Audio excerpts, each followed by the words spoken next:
Dans une chambre d'hôpital où les murs blancs semblaient avaler toute l'espérance, une jeune fille fixait le plafond, ses jambes immobiles, prisonnière d'un silence cruel. Les médecins se succédaient à son chevet, leurs regards baissés, leurs voix glacées d'une certitude implacable « Vous ne marcherez plus jamais ». Ces mots, répétés comme une condamnation, résonnaient dans sa tête comme le glas d'une vie qu'on lui volait. Elle n'avait que 16 ans, mais on venait déjà de lui voler ses rêves. Ses jambes, autrefois pleines de vigueur et de danse, étaient devenues 2 branches mortes, étrangères à son propre corps. Chaque tentative, chaque effort n'était qu'une torture. Son monde s'était réduit à un lit, un fauteuil et des journées interminables percées de gémissements étouffés. Pourtant, au fond de ses yeux, brillait une étincelle que personne n'avait su éteindre. Quand les médecins prononçaient le mot « jamais », elle le transformait en « pas encore ». Dans ses nuits sans sommeil, elle imaginait ses pieds toucher la terre, ses genoux fléchir, son corps tournoyer. Elle s'ancrait dans ses visions comme d'autres s'ancrent dans la prière. Les années passèrent, marquées par des échecs, des chutes et des larmes, mais chaque cicatrice devenait une preuve de combat, chaque douleur une étape franchie. Elle refusait d'accepter une existence où son corps resterait prisonnier. Elle se promettait qu'un jour, ses jambes porteraient non seulement son poids, mais aussi sa revanche. Et ce jour arriva. Devant une assemblée médusée, vêtue de blanc, un sourire éclatant sur ses lèvres, elle se leva. La musique s'éleva, et sous les regards tremblants de ceux qui l'avaient condamnée, elle dansa. Non pas comme une malade en rémission, mais comme une guerrière revenue d'entre les morts. Et chaque pas sur le sol était un cri. L'impossible n'existe pas. Cette histoire n'est pas une fable, ce n'est pas une exagération destinée à impressionner. C'est le récit d'une vie brisée par une sentence médicale et reconstruite par une volonté que rien n'a pu détruire. Lorsqu'on lui a annoncé qu'elle ne marcherait plus jamais, elle aurait pu abandonner, se résigner au fauteuil et se fondre dans le silence. Mais au lieu de céder, elle a choisi la lutte. À travers ce récit, nous allons plonger dans son enfer quotidien. Les douleurs, les humiliations, l'isolement, les tentatives avortées et surtout la force invisible qui l'a maintenue debout alors même qu'elle ne pouvait pas bouger. Nous verrons comment une adolescente condamnée à l'immobilité est devenue une femme capable d'accomplir l'impossible, transformant son propre mariage en une scène de renaissance. Car il ne s'agit pas seulement d'un miracle médical. Il s'agit d'un combat humain contre la fatalité, d'une voix qui s'élève face au silence de la médecine, d'un cœur qui refuse de céder aux certitudes glacées des diagnostics. Avant de commencer ce voyage bouleversant, je vous invite à soutenir cette chaîne. Abonnez-vous dès maintenant, laissez un j'aime à cette vidéo et surtout, commentez en nous disant depuis quel pays et quelle ville vous nous regardez. Votre voix compte, votre présence fait vivre ces récits et vos histoires nourrissent ce canal de vérités humaines et incroyables. Installez-vous, éteignez les lumières, car ce que vous allez entendre n'est pas seulement une histoire de rétablissement, c'est une danse arrachée aux flammes de la douleur, une revanche contre l'impossible et une leçon gravée dans chaque pas. Chapitre 1. La sentence. Le jour où tout bascula commença comme un matin ordinaire. Elle se réveilla avec une douleur sourde au bas du dos, une brûlure qui s'étendait jusque dans ses jambes. Elle pensa d'abord à une fatigue passagère, conséquence d'une chute quelques jours plus tôt. Mais lorsque ses pieds touchèrent le sol, rien ne répondit. Son corps avait décidé de trahir sa jeunesse et en un instant, la vie qu'elle connaissait s'effondra. Transportée à l'hôpital, elle fut assaillie par des blouses blanches, des examens froids, des machines qui bourdonnaient comme des insectes mécaniques. Chaque médecin semblait parler une langue étrangère, pleine de termes techniques qu'elle ne comprenait pas. Mais tous partageaient la même conclusion, martelée comme une sentence irrévocable. Vous ne marcherez plus jamais. Le mot « jamais » se grava en elle comme une lame. Elle n'avait que 16 ans, et on venait de l'enterrer vivante dans un corps inerte. Dans sa chambre d'hôpital, le plafond devint sa seule fenêtre, les murs son seul horizon. Ses amis disparurent, incapables d'affronter ce spectacle de douleur. Ses rêves de danse, de voyage, de liberté se réduisirent à un fauteuil métallique qui grinçait à chaque mouvement. Sa mère pleurait en silence à son chevet, serrant une main qui ne pouvait plus bouger. Son père, figé dans une colère impuissante, interrogeait les médecins sans jamais obtenir autre chose qu'un haussement d'épaules. Les regards de compassion devinrent bientôt plus insupportables que la douleur elle-même. Elle se sentait transformée en objet de pitié, en cadavre vivant que l'on observait sans rien pouvoir offrir. La douleur physique était atroce, mais c'était la douleur psychologique qui la détruisait lentement. Les rires qu'elle entendait dans le couloir devenaient des moqueries. Les pas résonnant sur le carrelage étaient comme des coups de marteau, rappelant son immobilité. Chaque fois qu'elle fermait les yeux, elle rêvait qu'elle marchait encore. Mais le réveil la brisait davantage, la condamnant à la réalité glaciale de son lit. Pourtant, au cœur de ce désespoir, une colère étrange naquit en elle. Elle refusait d'accepter que sa vie s'arrête ainsi. Elle se répétait en silence, comme une prière inversée. Ce n'est pas fini. Les médecins pouvaient bien brandir leur certitude. Elle savait qu'au plus profond d'elle-même, une étincelle subsistait, une volonté sourde, féroce qui refusait de mourir. Chaque nuit, quand les infirmières passaient et que le silence retombait, elle fermait les yeux et imaginait ses jambes bouger. Elle sentait, dans ses rêves éveillés, ses muscles se tendre, ses genoux plier, ses pieds frapper le sol. Cette visualisation devint sa seule arme, un rituel secret qu'elle répétait encore et encore, jusqu'à s'endormir d'épuisement. Mais ces exercices mentaux avaient un prix. Chaque matin, en réalisant que son corps ne suivait toujours pas, la douleur psychologique redoublait. Parfois, elle voulait crier, hurler, briser les murs, mais aucun son ne sortait. Sa gorge se nouait, ses larmes brûlaient. Elle étouffait dans un silence qu'aucun mot ne pouvait apaiser. Et pourtant, dans ces moments les plus sombres, une image revenait sans cesse. Celle d'elle-même en robe blanche, debout, dans une salle remplie de musique et de lumière. Elle se voyait danser, légère, ses jambes tournoyant comme autrefois. Elle ne savait pas d'où venait cette vision, mais elle s'y accrochait comme à une prophétie. Si son corps refusait de se lever, alors son esprit marcherait pour lui. Elle ne le savait pas encore, mais cette obsession allait devenir son salut. Car au cœur de sa souffrance se formait déjà la graine d'une revanche. Les médecins avaient scellé son destin, mais elle s'apprêtait à l'arracher à leurs mains. Et même si le chemin serait pavé de chutes et de larmes, elle ferait de son impossibilité une victoire. Chapitre 2. Les premières tentatives. Les semaines passèrent, lentes comme une torture. Son corps semblait s'endormir un peu plus chaque jour, refusant toute impulsion, toute volonté. Pourtant, au fond d'elle, la révolte grandissait. Elle décida, malgré les ordres stricts des médecins, de tenter l'impossible, bouger. Ce fut d'abord une idée folle, puis une obsession. Elle ne voulait pas attendre une permission médicale pour tenter de reprendre ce que la vie lui avait volé. Une nuit, lorsque le couloir de l'hôpital fut plongé dans le silence, elle repoussa la couverture et fixa ses jambes inertes. Ses mains glissèrent sur ses cuisses, cherchant un signe de vie. Elle ordonna à son pied de se lever, de trembler, de faire le moindre mouvement. Rien. Alors, les larmes coulèrent, mais elle continua. Minute après minute, elle répétait, jusqu'à ce que l'épuisement l'emporte. Les infirmières la trouvaient souvent au matin, les yeux rouges, les draps froissés par des combats invisibles. Certaines murmuraient qu'elle se détruisait inutilement, qu'elle se condamnerait à plus de souffrance, mais elle s'en fichait. Elle préférait mourir à force d'essayer que vivre éternellement enfermée dans un fauteuil. Les premiers résultats arrivèrent comme des miracles minuscules.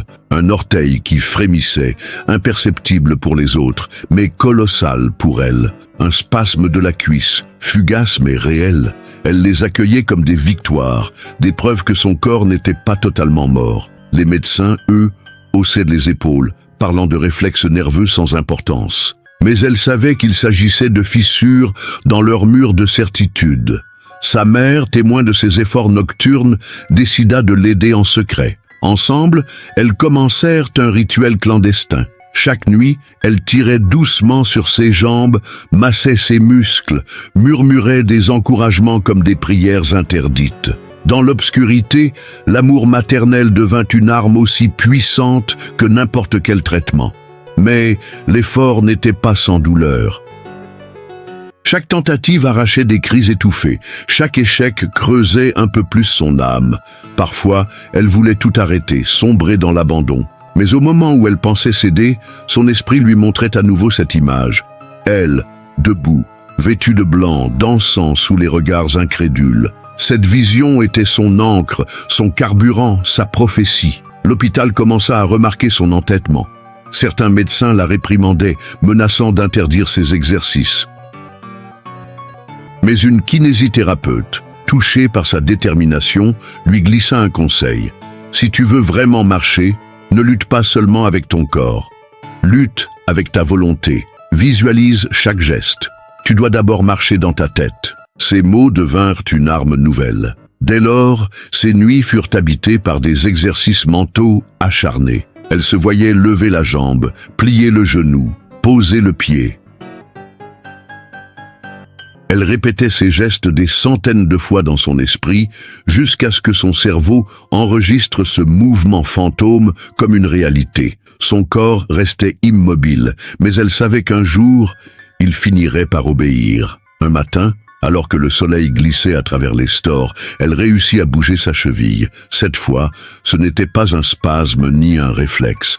C'était une réponse, faible mais volontaire. Elle pleura, riant et sanglotant à la fois.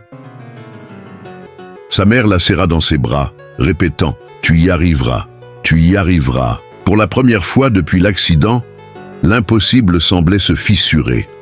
Mais ce frémissement n'était qu'une première bataille gagnée dans une guerre interminable. Les douleurs s'intensifiaient, les médecins continuaient à prononcer des verdicts glacials. Pourtant, elle sentait au plus profond d'elle que le chemin était tracé.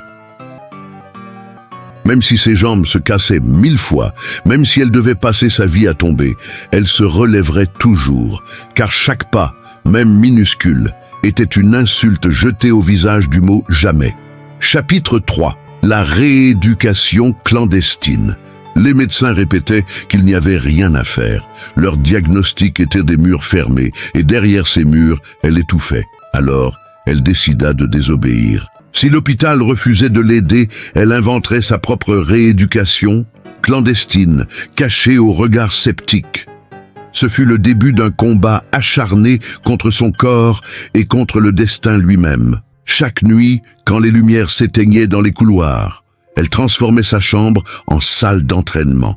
Elle s'attachait les jambes avec des bandes, les soulevait à l'aide de draps noués, forçant ses muscles à se rappeler des gestes oubliés. La douleur était atroce, chaque contraction ressemblant à une brûlure au fer rouge. Mais plus la douleur était forte, plus elle se persuadait qu'elle approchait de la vie. Sa mère devint sa complice. Elle glissait des coussins sous ses jambes pour éviter les plaies, lui massait les chevilles jusqu'à l'épuisement et notait chaque progrès dans un carnet secret. Ce carnet devint une bible de résistance, date, centimètres, secondes de mouvements arrachés. Ce n'étaient pas des statistiques médicales, mais des preuves que l'impossible reculait pas à pas. La kinésithérapeute compatissante la rejoignit discrètement. Elle venait après ses heures officielles, prétendant oublier un dossier, et lui montrait des exercices interdits. Debout entre deux barres parallèles, elle tenait son corps fragile, l'encourageant à pousser, à trembler, à plier les genoux. Les premiers essais furent des humiliations. Son corps s'écroulait aussitôt, ses jambes fléchissant comme du verre brisé. Mais même au sol, en pleurs, elle répétait « Encore ». Les nuits devinrent des champs de bataille. Chaque chute laissait des bleus. Chaque effort provoquait des crampes violentes. Ses mains se couvraient d'ampoules à force d'agripper les barres. Ses cris, étouffés dans l'oreiller, résonnaient comme des prières sauvages. Mais dans son regard, une lumière persistait, la conviction que chaque chute était un pas vers le jour où elle danserait. Son père, qui refusait au début de croire à ses exercices, finit par assister à une séance. Lorsqu'il vit sa fille s'écrouler pour la 10e fois, le front couvert de sueur et de sang, il voulut l'arrêter. Mais elle le fixa droit dans les yeux et murmura d'une voix tremblante « Si je m'arrête, je meurs ». Ces mots le transpercèrent. Alors, il décida de rester non plus comme un spectateur impuissant, mais comme un soutien silencieux, prêt à la relever à chaque chute. Le corps, brisé et récalcitrant, commença à céder. Ses muscles, endormis depuis des mois, se réveillaient dans des spasmes douloureux. Elle apprit à célébrer le moindre mouvement, une jambe qui résistait une seconde de plus, un genou qui acceptait de plier avant de céder. Chaque victoire, aussi infime fût-elle, était gravée dans son esprit comme une preuve que les médecins s'étaient trompés. Mais les médecins, découvrant ses efforts, la menacèrent. « Vous risquez d'aggraver vos blessures, vous n'avez aucune chance ». Leur ton sec et autoritaire ne faisait que renforcer sa rage. Elle ne cherchait plus leur approbation, elle ne cherchait plus la guérison dans leurs chiffres. Elle cherchait la victoire dans sa douleur, et cette victoire serait la sienne, même si elle devait en mourir. Peu à peu, les nuits de désespoir se transformèrent en nuits d'espérance. Elle se surprit à tenir debout quelques secondes entre les barres, son corps tremblant comme une feuille. La sueur coulait sur son visage, ses mains tremblaient, mais elle riait à travers ses larmes. Pour la première fois depuis des mois, elle avait senti la terre sous ses pieds, non plus comme une ennemie, mais comme une promesse. Mais chaque progrès avait un prix. Plus elle avançait, plus la douleur se faisait violente, comme si son corps se rebellait contre elle. Ses rêves devinrent hantés par des visions de chutes sans fin, de jambes brisées en 1000 morceaux. Pourtant, chaque matin, elle recommençait. Car au fond de son cœur, elle savait que ce combat n'était pas seulement pour marcher, c'était pour prouver que même face au mot « jamais », l'âme humaine pouvait réécrire son destin. Chapitre 4. Le dehors. Elle quitta l'hôpital un matin trop clair, la lumière de février tranchant les yeux comme une lame. Le fauteuil grinça une dernière fois sur le seuil. Le couloir rendit son écho et se tut. À l'extérieur, l'air sentait l'essence froide et le pain chaud. Le monde continuait, indifférent. Elle posa ses béquilles, testa le sol. La ville n'avait pas la douceur des barres parallèles. Elle comprit que l'entraînement commençait vraiment ici. L'appartement avait été modifié à la hâte. Barres au couloir, chaises dans la douche, tapis enroulés, portes dégondées. Les objets familiers semblaient hostiles, comme s'ils avaient rapetissé pour la faire trébucher. Les voisins déposèrent des plats, des sourires gênés, des phrases creuses. « Courage, on pense à vous ». Puis la porte se refermait et elle restait seule avec le bruit du frigo, la pulsation sourde de ses jambes qui refusaient l'injonction d'exister. Le premier jour dehors, elle descendit 4 marches en 15 minutes. Un enfant la regarda longtemps, fasciné par la lenteur. Sa mère le tira par le bras, comme si la faiblesse se transmettait par le regard. Elle voulut rire, mais son souffle s'éparpilla. Au coin de la rue, une vitrine renvoya son reflet. Une guerrière sans armure, scintillante de sueur, plantée dans la banalité des passants pressés. Elle tenta le bus. Le chauffeur soupira en voyant les béquilles. La rampe hésita, bloqua, grinça. Les regards pesèrent. Lassitude, pitié, impatience. Elle renonça, recula. La rampe claqua comme une gifle, plutôt marcher. 22 minutes pour 160 mètres. Chaque pas arrachait une seconde à l'orgueil collectif du trottoir. Elle se dit qu'un jour, ce même trottoir la verrait danser. Elle le lui promit à voix basse. La rééducation domestique devint un rite précis. Métronome sur le téléphone, 60 battements par minute. À 1, lever la jambe. À 2, poser. À 3, plier le genou. À 4, respirer, recommencer. Les spasmes arrivaient comme des orages, soudains, cruels, incontrôlables. Elle tombait souvent, goûtait la poussière du sol, puis remettait le métronome. La douleur avait une grammaire. Elle apprenait à la conjuguer. Les amis d'avant réapparaissaient par notification. Vidéos de fête, chorégraphie, talons qui claquent, rires qui virevoltent. Elle mit tout en sourdine. À la place, elle imprima un calendrier vide et nota chaque soir la plus petite victoire. 8 secondes debout sans appui, 3 marches montées, 0 chute aujourd'hui. Au bas de la page, en lettres capitales, jour du mariage, danse, une date sans mois. Une prophétie avec espace pour la preuve. Elle trouva un centre de kiné en ville, salle au miroir impitoyable, odeur de caoutchouc et d'alcool. Le harnais du tapis la soutenait comme une marionnette honnête. Transfert de poids, encore, regarde tes hanches. À chaque séance, le corps se rebellait, la sueur lui piquait les yeux, la nausée montait. Un homme âgé, stroke de l'an dernier, applaudissait quand elle tenait 10 secondes. La solidarité des bancs de musculation est plus solide que 1000 diagnostics. Un jour de pluie, l'escalier du métro devint un ennemi lucide. Sa béquille glissa d'un cran. Son crâne heurta le mur. Un passant filma, par réflexe de siècle. Elle entendit sa propre chute en stéréo dans les rires nerveux du flux. La vidéo se propagea parmi quelques inconnus. On écrivit « héroïne »,« imprudente »,« inspirant », « ridicule ». Elle coupa son téléphone et le soir grava 3 mots au marqueur sur le miroir « Je serai preuve ». Les progrès ne ressemblaient pas à des triomphes. Ils avaient l'allure discrète des gestes réussis au milieu d'une file d'attente. Un mardi, au supermarché, elle lâcha une béquille pour attraper un paquet trop haut. 12 secondes sans soutien, 12 secondes vastes comme un continent. Elle acheta des roses à la sortie, les posa sur ses genoux dans l'ascenseur. « Pour qui ?» demanda la caissière. « Pour mes jambes. » Et elle sourit, sans théâtre. Le soir, elle réunit ses parents autour de la table dégarnie. Pas de discours héroïque. 3 pas lents, nets, du couloir à la chaise. Le silence tomba, puis leur souffle suivit sa cadence.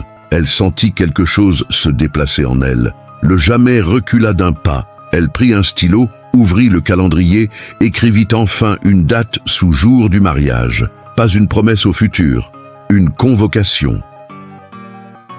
La route resterait longue, cruelle, semée d'humiliations, mais chaque pas désormais portait déjà la musique. Chapitre 5. Les rechutes. Les progrès ne suivent jamais une ligne droite. Ils dessinent des cercles qui reviennent mordre. Le mois commença par une victoire, 8 pas sans béquille, le souffle court mais stable, le regard fixé sur un point du mur comme sur un horizon. Le lendemain, le sol lui rappela sa loyauté ancienne. Une contraction brutale, une dérobade du genou, la chute. Le parquet cogna sa hanche, un éclair blanc lui traversa le crâne. Elle resta au sol, immobile, le goût du sang dans la bouche, à compter les battements de sa propre humiliation. La douleur fantôme s'invita ensuite, insidieuse. La nuit, ses jambes inventaient des incendies. Des fourmis brûlantes remontaient le long des tibias, des aiguilles tournaient sous la rotule. Elle se réveillait trempée, persuadée d'avoir couru des kilomètres, alors que son corps n'avait bougé que de quelques centimètres dans la sueur. Elle apprit les gestes lents, les respirations carrées, les poches de glace en alternance avec l'eau brûlante, comme on éduque un animal blessé qui mord sans prévenir. À la clinique, on lui proposa la sagesse des plafonds bas. Un médecin posa un dossier sur la table et récita sans la regarder « Consolidation fonctionnelle, appareillage définitif, rééducation d'entretien, apprenez à vivre avec ». Elle releva la tête, arrêta la litanie d'un geste. Ces mots sortirent net, sans tremblement. « Non », le premier nom, un mot simple. Une pierre jetée dans l'eau stagnante. Le médecin cligna des yeux, irrité. « Vous vous faites du mal. Je me fais du chemin. » Le nom eut des conséquences. Moins de séances prises en charge, plus de formulaires froids, moins de patience dans les couloirs. La kiné compatissante serra les dents et continua de la voir, hors créneau, entre 2 patients, dans l'angle d'une salle qui sentait le gel hydroalcoolique. « On va construire de la force là où le corps croit qu'il n'y en a plus », murmurait-elle en plaçant ses mains sur ses hanches pour guider le transfert de poids. Ce contact devenait un pacte.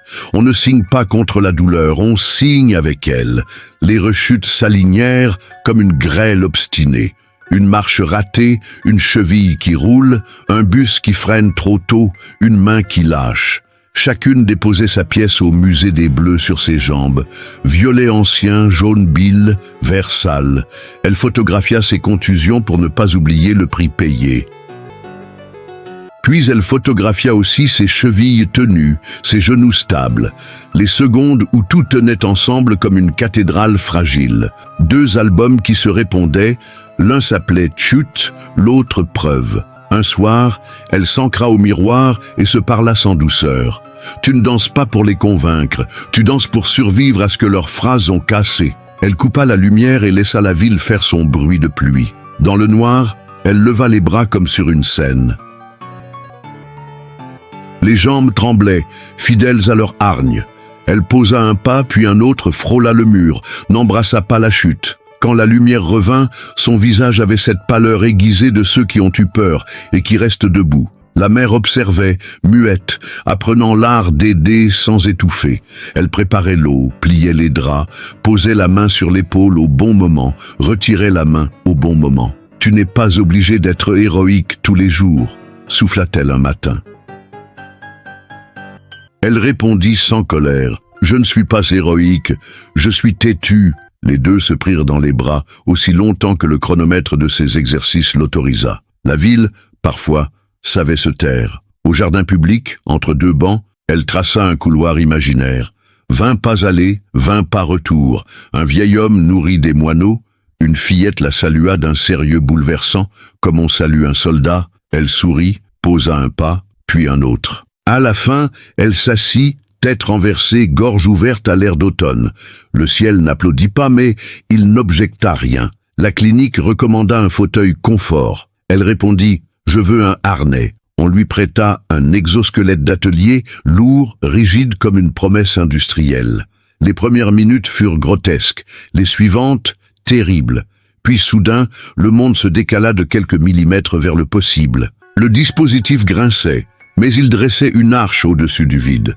Sous l'arche, son pas frappa enfin le sol, avec autre chose que de la peur. Le soir même, elle ressortit le calendrier. Sous jour du mariage, âge danse, elle ajouta une phrase au feutre noir. Les médecins disent jamais. Mon corps dit pas encore. Moi je dis bientôt. Elle éteignit, s'allongea. Et pour la première fois depuis des semaines, la douleur fantôme resta derrière la porte. Le sommeil arriva sans ruse.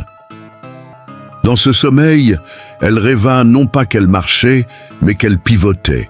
Le pivot, minuscule et souverain, ouvrait un bal. Chapitre 6. La chorégraphie de l'impossible. Les mois qui suivirent se resserrèrent comme une horloge. Chaque jour devint une répétition, chaque souffle, un compte à rebours vers une date inscrite au feutre noir, son mariage. Ce n'était plus un rêve abstrait, mais une échéance qui battait au même rythme que son cœur. Elle ne voulait pas seulement marcher jusqu'à l'autel. Elle voulait danser. Danser comme une insulte jetée au mot jamais. Elle choisit une musique, lente mais puissante, qui semblait épouser ses pas hésitants. Chaque note tombait comme une pulsation dans ses jambes. Chaque silence creusait un espace pour son courage. Dans le salon étroit, transformé en salle d'entraînement, elle répétait, appuyée parfois sur le mur, parfois sur le bras fidèle de sa mère. Ses pas formaient des cercles imparfaits, mais dans ses yeux brillait une intensité neuve. Ce n'était plus de la survie, c'était une chorégraphie. Les rechutes continuaient, cruelles, un faux mouvement, et ses jambes cédaient, comme du verre sous pression. Les chutes étaient brutales, le parquet taché de sang ou de sueur. Mais désormais, chaque chute n'était plus une fin. C'était une répétition supplémentaire. Elle se relevait avec la même phrase sur les lèvres. Au mariage, je danserai. Un soir, elle invita un ami musicien. Il posa son violon contre son épaule et dans la pénombre du salon, les notes s'élevèrent. Elle fit un pas, puis un autre. Ses jambes tremblaient, mais son torse s'élevait, fier. Son père, assis dans un coin, regardait sans mots. Quand elle réussit un tour, vacillant mais complet, il détourna la tête pour cacher ses larmes. Pourtant, la peur n'abandonnait jamais. Chaque nuit, elle rêvait du jour J comme d'un cauchemar. La robe blanche s'accrochait, les jambes cédaient, le silence s'abattait sur la salle. Les invités détournèrent les yeux. Dans ses rêves, elle chutait encore et le sol devenait un océan de verre brisé. Elle se réveillait en sueur, persuadée que le ridicule la tuerait plus sûrement que l'immobilité. La kinésithérapeute redoubla d'exigence. « Ton corps connaît déjà la chute, il doit apprendre la maîtrise. Chaque mouvement commence dans ton regard, fixe, imagine, exécute. » Elle l'entraîna dans une salle vide, les murs couverts de miroirs. Face à son reflet, elle affronta ses tremblements, ses déséquilibres, ses genoux récalcitrants. Les miroirs renvoyaient une armée de versions d'elle-même, et elle les affrontait toutes à la fois. Un accident faillit tout briser. Un matin, en essayant une pirouette maladroite, son genou claqua comme une branche. La douleur explosa, l'envoyant au sol, incapable de se relever. Les médecins alertés imposèrent une attelle, leur ton sec comme un jugement. « C'est dangereux, vous compromettez vos chances de remarcher. » Le mot « jamais » plana à nouveau, mais elle l'ignora. Elle choisit l'option la plus folle, continuer malgré la blessure. Les jours suivants furent un supplice. Chaque pas sur la telle était une brûlure, mais au lieu de se replier, elle ralentit la musique, transforma sa douleur en rythme. Sa mère comptait, 1, 2, 3, pendant qu'elle avançait, vacillait, tenait. Ce n'était plus une danse gracieuse, c'était une danse de combat. Les invités ne verraient peut-être pas une ballerine, mais ils verraient une survivante. À mesure que la date approchait, une étrange paix l'envahit. Le pire était déjà arrivé. On lui avait dit qu'elle ne marcherait plus jamais, et pourtant, elle marchait. On lui avait dit qu'elle se contenterait d'un fauteuil, et pourtant elle préparait une danse. Peu importait si elle chutait devant tout le monde. Chaque pas serait une victoire, chaque geste une gifle au destin. La veille du mariage, elle resta longtemps seule, dans le silence. Elle posa ses mains sur ses jambes, scarifiée, meurtrie, mais vivante. Elle ferma les yeux et murmura « Demain, vous serez lumière ». Elle ne priait plus les dieux ni les médecins. Elle priait ses propres muscles, ses os fissurés, son sang têtu. Le jour J se levait déjà dans ses veines. Et rien, pas même la douleur, ne pourrait l'arrêter. Chapitre 7. Le jour du mariage. Le matin du mariage s'ouvrit dans une lumière trop éclatante, presque cruelle. La robe blanche pendait près de la fenêtre, lourde de promesses et de peur. Elle la fixa longuement, consciente qu'elle n'était pas seulement un vêtement, mais une armure fragile. Chaque couture contenait son défi, chaque pli une épreuve. Elle glissa ses jambes dans le tissu, sentant les muscles trembler déjà, comme si le corps refusait de porter la prophétie qu'elle lui imposait. Le miroir refléta une femme transformée, ses cheveux brillants, son maquillage précis, ses lèvres colorées. Mais derrière la beauté, ses yeux trahissaient la tempête, la peur panique de s'effondrer devant ceux qui attendaient un miracle. Elle inspira profondément. Dans le silence, elle posa ses mains sur ses cuisses meurtries et murmura « Vous avez promis, aujourd'hui, vous tiendrez ». L'église, décorée de fleurs blanches, débordait de murmures. Les invités, curieux, attendaient son entrée. Beaucoup savaient qu'elle avait été condamnée, que les médecins avaient scellé son destin. Certains venaient pour célébrer, d'autres pour voir l'impossible, peut-être pour guetter la chute. Chaque regard était une pression, chaque sourire une épée déguisée. Elle s'en moquait, elle n'avait qu'une mission, poser un pas puis un autre. Le cortège s'ouvrit, la porte s'écarta lentement et un silence saisissant tomba dans la nef. Là, dans l'embrasure, elle apparut, droite, soutenue par aucune béquille. Son voile flottait comme une fumée blanche, et ses jambes, hésitantes mais fermes, frappaient le sol de talons qui résonnaient comme des coups de marteau sur le jamais des médecins. Les yeux s'écarquillèrent. Les murmures devinrent une vague d'incrédulité. Elle avança lentement, chaque pas un combat invisible.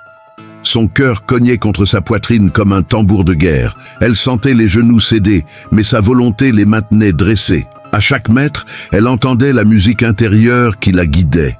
La mélodie choisie, lente, puissante, qui battait au rythme de son souffle. Elle marchait vers l'autel, mais surtout vers sa propre revanche. À mi-chemin, une douleur brutale jaillit dans sa hanche comme une lame. Son corps chancela. Un cri silencieux parcourut l'assemblée.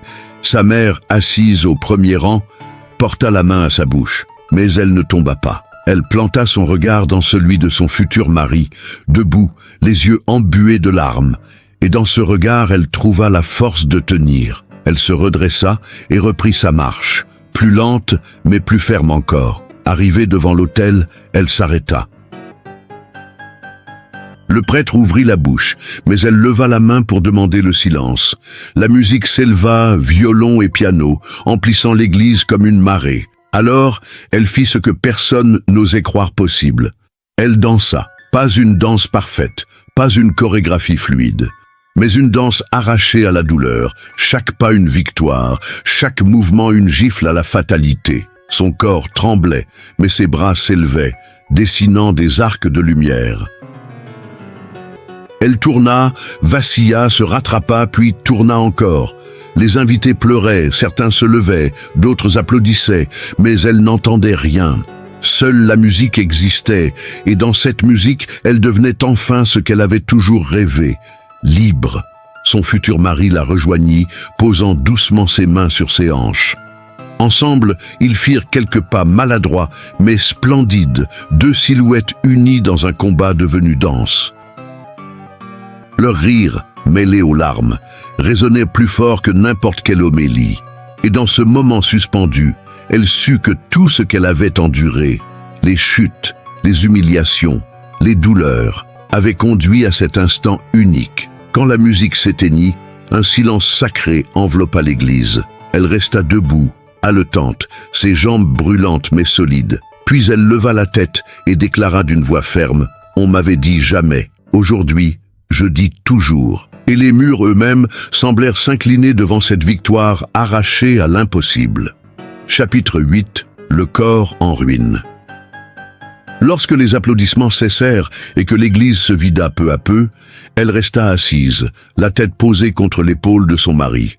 Ses jambes tremblaient encore, comme si elle voulait s'effondrer à chaque seconde. La robe blanche cachait mal les spasmes violents qui secouaient ses cuisses. Le miracle avait eu lieu, mais le prix commençait déjà à se réclamer. À la réception, elle souriait, recevait les félicitations, écoutait les discours, mais sous la table, ses mains pressaient ses jambes pour tenter de calmer la douleur. Chaque mot aimable lui paraissait lointain, presque irréel. Elle se tenait droite, mais à l'intérieur, elle brûlait. Elle avait gagné la bataille de l'apparence, mais son corps, lui, criait vengeance. Dans la salle de bain, elle releva discrètement sa robe. Ses genoux étaient gonflés, violacés, ses chevilles couvertes d'hématomes. Ses jambes ressemblaient à celles d'un soldat revenu du front, non à celles d'une mariée. Elle toucha la peau meurtrie et retint un cri. Elle comprit alors que la danse n'avait pas seulement été une victoire, c'était aussi une déchirure irréversible. La nuit de noces fut silencieuse, pas de rire léger, pas de tendresse insouciante.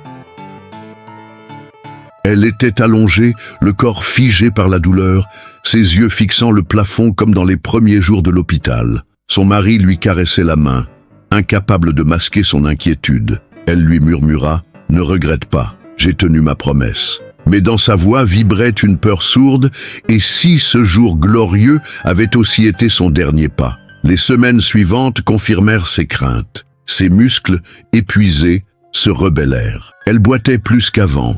Les douleurs fantômes revinrent, plus cruelles encore. Chaque tentative de marcher se soldait par des chutes soudaines, ses jambes refusant l'obéissance. Les médecins, cette fois, ne disaient plus seulement jamais. Ils parlaient de séquelles définitives, d'aggravations irréversibles. Vous avez forcé trop loin. Pourtant, elle refusait de céder. Elle revoyait sans cesse l'image de la danse, gravée dans les yeux des invités, dans les larmes de sa mère, dans l'éclat de son mari. Cet instant valait 1000 douleurs. Même si elle devait payer le prix d'une vie de souffrance, elle savait qu'elle avait arraché au destin une victoire que rien ne pourrait effacer. Mais l'après-victoire avait un goût amer. Les journaux locaux parlèrent de son exploit. Les réseaux sociaux relayèrent des vidéos tremblantes de son mariage. Certains la nommaient « miracle vivant », d'autres « inconsciente imprudente ». Elle lisait les commentaires dans la nuit, seule, et chaque mot tranchant lui rappelait que le monde ne comprenait rien. Personne ne savait ce que signifiait se lever contre l'impossible, personne sauf elle. Un soir, au milieu d'une crise de douleur qui la laissa à terre pendant de longues minutes, elle pensa abandonner. La tentation de redevenir immobile, d'accepter enfin le fauteuil, s'insinua dans son esprit comme un poison doux. Mais au moment de céder, elle revit l'église, la musique, les regards, et surtout, elle revit son propre cri. « Aujourd'hui, je dis toujours ». Elle se releva alors, tremblante, refusant de se renier. La rééducation reprit, plus lente, plus brutale. Chaque pas était désormais accompagné d'une brûlure insupportable, mais aussi d'une fierté inébranlable. Elle n'était plus la jeune fille qu'on avait condamnée. Elle était devenue une survivante consciente que la victoire a toujours un prix. Et ce prix, elle l'acceptait, car il était le sceau de sa liberté. Mais au fond d'elle, une peur persistait. La danse avait prouvé qu'elle pouvait vaincre l'impossible, mais à quel coût? Son corps tiendrait-il encore ou s'effriterait-il peu à peu jusqu'à ne plus lui offrir que des souvenirs éclatés? Chaque jour était une bataille, chaque nuit un cauchemar. Mais une certitude demeurait. Quoi qu'il arrive, elle avait déjà transformé le jamais en toujours. Et ce simple fait, aucun médecin, aucune douleur, aucune rechute ne pourrait jamais le lui voler. Chapitre 9. Entre inspiration et controverse. Son nom circulait désormais bien au-delà du village. La vidéo de sa danse au mariage avait franchi les frontières, partagée sur les réseaux, reprise dans des journaux. Les titres se voulaient triomphants. La mariée qui a défié la médecine, le miracle des jambes brisées. Mais derrière l'éclat des écrans, la réalité était bien plus sombre. Son corps se disloquait un peu plus chaque jour. Elle recevait des centaines de messages. Certains venaient de malades, de blessés, de personnes condamnées à l'immobilité. « Vous m'avez redonné espoir », écrivait-il. D'autres, plus cruels, l'accusaient de mise en scène, d'exagération, voire de folie. Elle s'est détruite pour un spectacle. Ces mots-là perçaient plus douloureusement que les aiguilles dans ses muscles. Pourtant, elle choisissait de ne répondre qu'au premier. Les médecins, eux, étaient divisés. Certains reconnaissaient son courage, d'autres dénonçaient son imprudence. Elle devint un sujet de débat clinique, une curiosité à disséquer dans des conférences. Elle n'était plus une patiente, elle était un cas, une anomalie vivante. Elle détestait cette objectification, mais elle s'y résignait, si son corps servait de preuve, alors qu'il devienne preuve d'insoumission. La douleur persistait, insupportable, mais elle décida de la transformer. Elle donna des conférences dans des écoles, des hôpitaux, des associations. Ses jambes tremblaient sur scène. Parfois, elle devait s'asseoir au milieu d'un discours, mais elle parlait, la voix ferme. Elle répétait toujours la même phrase. « On m'a dit jamais. J'ai répondu toujours. » Ce mantra, gravé dans sa chair, devenait un étendard. Pourtant, chaque soir, lorsqu'elle retirait sa robe du jour et restait seule avec son corps, la vérité la rattrapait. Les cicatrices, les spasmes, les hématomes qui refusaient de disparaître. Elle était à la fois héroïne publique et prisonnière privée. Entre l'image qu'on célébrait et la douleur qu'elle cachait, un gouffre se creusait. Elle vivait dans deux mondes parallèles qui ne se touchaient jamais. Sa mère, témoin silencieuse, voyait l'usure. Tu donnes ton histoire au monde, mais tu te retires un peu plus chaque jour de toi-même, lui dit-elle un soir. Elle ne répondit pas. Elle savait que c'était vrai, mais elle croyait aussi que sa souffrance avait un sens si elle servait à réveiller d'autres âmes brisées. Être un phare, même si le phare se consume pour éclairer. Les rechutes se firent plus violentes. Elle s'écroulait parfois en pleine conférence, ses jambes refusant soudain l'obéissance. Les spectateurs, d'abord choqués, l'applaudissaient quand elle se relevait. Mais elle, intérieurement, tremblait de peur, et si un jour elle ne se relevait plus, cette pensée la hantait chaque nuit, et dans ses rêves, elle voyait son mariage à nouveau. Mais cette fois, la danse se terminait dans le silence d'un corps inerte. Les médias l'invitèrent à la télévision. On la maquilla, on la plaça sous les projecteurs. Les questions fusaient. Comment avez-vous trouvé la force? Elle souriait, récitait les phrases apprises. Mais dans l'ombre des coulisses, elle se pencha sur sa jambe droite qui saignait à travers le tissu. Elle serra les dents, posa un sourire de façade et retourna sous la lumière. Le public voulait un miracle, pas une vérité. Son mari l'aimait d'une tendresse farouche, mais il voyait l'épuisement la consumer. Il lui demanda un soir, « Et si tu arrêtais, et si tu choisissais enfin de vivre pour toi et pas pour prouver ?» Elle posa sa main sur la sienne et répondit doucement, « Si je m'arrête, tout ce que j'ai souffert n'aura servi à rien. » Son regard ne tremblait pas. Elle avait choisi d'être témoin, même si ce rôle la brisait. Elle comprit alors que sa vie avait changé de nature. Elle n'était plus seulement une femme, une épouse, une survivante. Elle était devenue un symbole, un miroir pour les autres. Cela la dépassait, cela la dévorait. Mais elle acceptait, car même si ses jambes cédaient à nouveau, même si elle finissait à jamais dans un fauteuil, le monde n'oublierait pas qu'un jour, dans une église blanche, elle avait transformé le mot « jamais » en une danse éternelle. Chapitre 10. L'éternité d'un pas. Les années passèrent, marquées par une alternance cruelle, période de force fragile, suivie de rechutes brutales. Ses jambes n'étaient jamais stables, jamais sûres. Chaque matin, elle se levait sans savoir si la journée serait victoire ou effondrement. Mais cette incertitude était devenue sa compagne, presque une amie silencieuse. Car au fond, elle savait qu'elle avait déjà gagné l'essentiel. Elle avait dansé.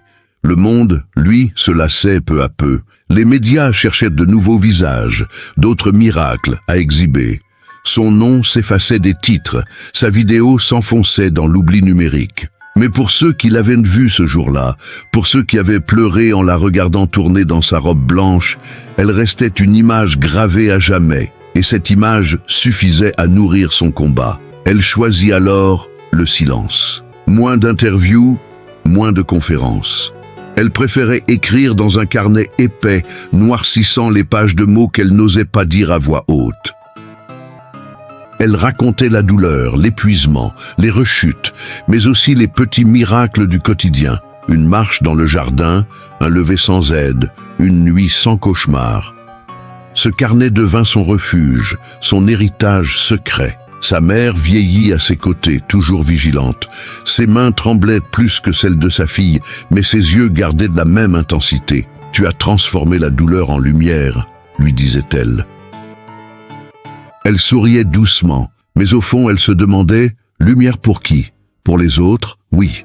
Pour elle-même, rarement. Pourtant, cette rareté rendait chaque moment de paix infiniment précieux. Son mari, fidèle, dansait parfois avec elle dans la cuisine. Pas une danse gracieuse, pas un spectacle. Quelques pas maladroits entre deux chaises, dans la lumière jaune d'une lampe. Ces instants intimes, invisibles au monde, valaient plus que 1000 applaudissements. Dans ses bras, elle redevenait simplement une femme, pas un symbole. Et cette normalité était peut-être le plus grand des miracles. Un jour, elle retourna à l'église, vide, silencieuse, poussiéreuse.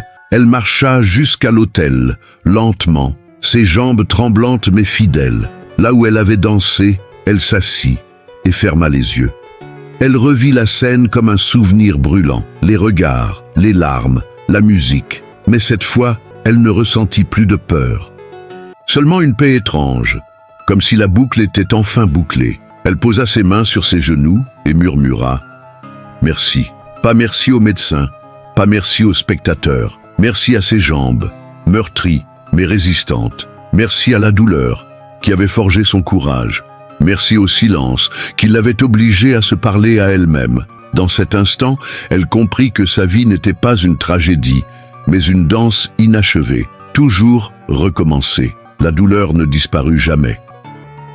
Les spasmes restèrent, les nuits blanches aussi.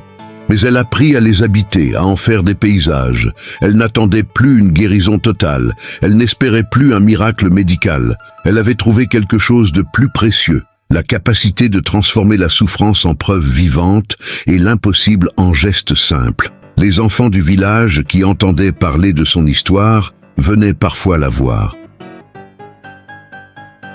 Ils lui demandaient « Est-ce que tu danses encore ?» Elle souriait, se levait, posait 2 pas, puis tournait sur elle-même, vacillante mais debout. Les enfants applaudissaient, émerveillés. Pour eux, elle était une légende vivante, une preuve que même les jamais peuvent être brisés.